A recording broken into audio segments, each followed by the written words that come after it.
মৌমিতার খাদ্যবিতানে আপনাদের সবাইকে স্বাগত জানিয়ে শুরু করছি আজকের রেসিপি পনির মশলা। দেখুন আমি এখানে 300 গ্রাম মতন পনির নিয়েছি। গোটা পনিরই আমি কিউব করে কেটে নিয়েছি। এরপর আমি কিছু মশলা এতে দেব। এখানে আমি দুটো মিডিয়াম সাইজের টমেটো গ্রেট করে নিয়েছি। এখানে নিয়েছি একটা কাঁচা লঙ্কা, 1 চামচ হলুদ গুঁড়ো আমার যতটুকু দরকার। এখানে 1.5 চামচ মতন ধনে জিরে গুঁড়ো আছে, 1 চামচ শুকনো লঙ্কার গুঁড়ো আর 1 চামচ আদা। আমি সবগুলোকে গ্রেট করে নিয়ে ভালো করে মিশিয়ে নিচ্ছি এবং গুঁড়ো মশলাগুলোকেও এর সাথে মিশিয়ে একটু ভিজিয়ে রাখবো জলে। তাতে করে কি হবে, মশলাটা ফুলে উঠবে এবং যতক্ষণে আমার পনিরগুলো ভাজা হবে ততক্ষণে মশলাটা ভালো ভিজে যাবে। এতে মশলার স্বাদ খুব ভালো আসে। এবার আমি কিছু মশলা এতে মেশাবো। এখানে আমি গোটা গরম মশলা নিয়েছি, 1 ইঞ্চি মতন দারচিনি আছে, 4টে লবঙ্গ, 2টো ছোটো এলাচ, এখানে 2 চামচ কাজু নিয়েছি, ভাঙা কাজু নিয়েছি আর 2 চামচ মতন পোস্ত নিয়েছি। এবার আমি এগুলোকে একটু শুকনো খোলায় ভালো করে নেড়ে নেব। আমি এগুলো তেলে ভাজবো না। দেখুন আমি ভালো করে শুকনো খোলায় নেড়ে নিচ্ছি। আপনারা করে দেখবেন, রান্নাটা ভীষণ ভালো লাগবে। সবার শেষে একটা শুকনো লঙ্কা দেব, একটাই শুকনো লঙ্কা দেব কারণ কাঁচা লঙ্কাটা আমি ওখানে গ্রেট করে দিয়েছি। দেখুন ভালো আমি একটু নেড়ে নিয়েছি, খুব একটা লালচে করিনি, সামান্য একটু নেড়ে নিয়েছি। কাঁচা গন্ধটা চলে গেছে। এবার আমি এগুলোকে হাতে বেটে নেব। দেখুন আমি মিক্সিতে পেস্ট করিনি, আমি হাতে করেছি কারণ একটু দানা থাকবে আর হাতে বাটা মশলার টেস্টটাই অন্যরকম থাকে, আপনারা জানেন অনেকেই। এবার আমি মশলাটা নামিয়ে নিয়ে কড়াইতে কিছুটা তেল দিয়েছি, পরিমাণ মতন তেল দিয়ে তাতে একটু হলুদ দিয়েছিলাম কারণ আমি পনিরগুলো লবণ দিয়ে জলে, উষ্ণ গরম জলে ভিজিয়ে রেখেছিলাম, তাই ভাজার সময় আর লবণের প্রয়োজন হবে না। সামান্য একটু হলুদ দিয়েছিলাম তেলে, যাতে পনিরগুলো ভাজবো যখন তখন একটু হলদে রং হয়। দেখুন এই সমস্ত পনিরগুলো ভেজে আমি তুলে নিচ্ছি। দেখুন পনিরটা কতটা সফট হয়েছে। আপনারা চাইলে পনিরের আকারগুলো আরেকটু ছোটও করতে পারেন। আমি এভাবেই কিউব করে কেটে নিয়েছি। এবার আমি ওই তেলেই আরেকটু সর্ষের তেল দেব, দিয়ে 1 চামচ সাদা জিরে ফোড়ন দিয়েছি, দিয়ে এবার ভিজিয়ে রাখা মশলাটা আমি এতে দিয়ে দেব।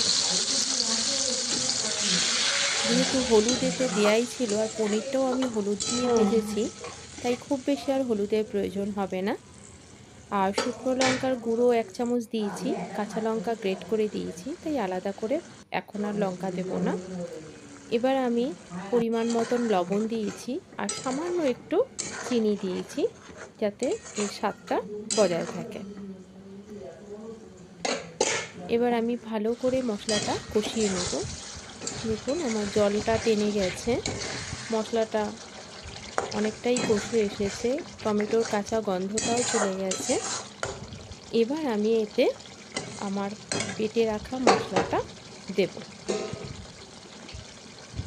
মশলাটা দিয়ে দেখবেন এই সময় একটা খুব সুন্দর গন্ধ বেরোবে আর এটা রান্না করার পরে এর স্বাদটাও খুব ভালো লাগবে।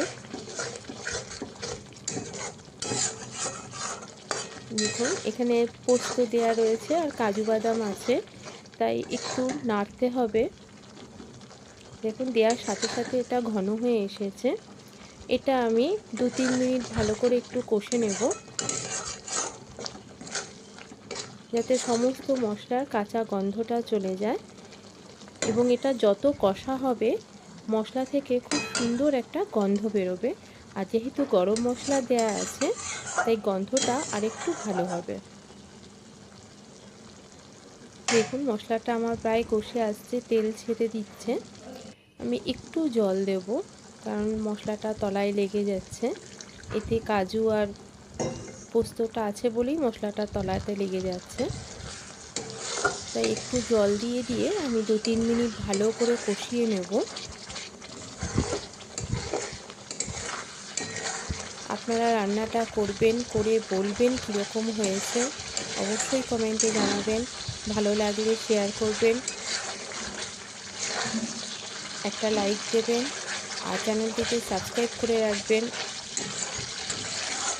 যাতে পরবর্তীকালে আমি আরও অন্যান্য ভিডিও আপনাদের সামনে শেয়ার করতে পারি। দেখুন, অনেকেই অনেক রকমভাবে পনির মশলা তৈরি করে, আমি আমার মতন করে তৈরি করেছি। আমার মশলাটা পুরো হয়ে গেছে। দেখুন, তেল ছেড়ে দিয়েছে। এবার আমি এতে পরিমাণ মতন গ্রেভি করার জন্য একটু উষ্ণ গরম জল দিয়েছি। আপনাদের যতটুকু প্রয়োজন আপনারা দেবেন। এবার এটা আমি 2 মিনিটের জন্য ঢেকে দেবো। একটু ভালো ফুটে উঠলে তারপরে আমি ভেজে রাখা পনিরগুলো এতে দিয়ে দেব। দেখুন, আমার ঝোলটা ভালো ফুটে গেছে। এবার আমি পনিরগুলো এতে দেব। দিয়ে পনিরটা দিয়েও আমি 2-3 মিনিট ঢেকে রাখবো, কারণ পনিরটাতে মশলার স্বাদটা তাহলে যাবে এবং যত ফুটবে পনিরটা তত সফট হবে।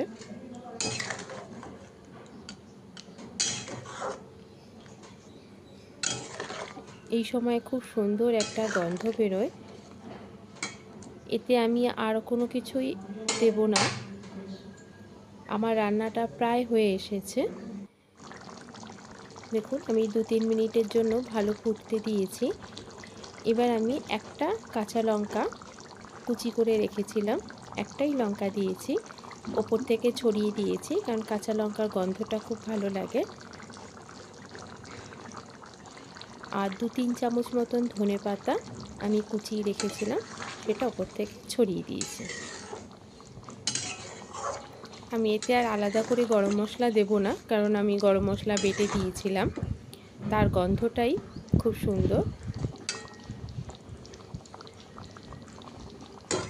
আমার রান্নাটা একদম হয়ে গেছে। এবার আমি এটা একটা পাত্রে ঢেলে নেব।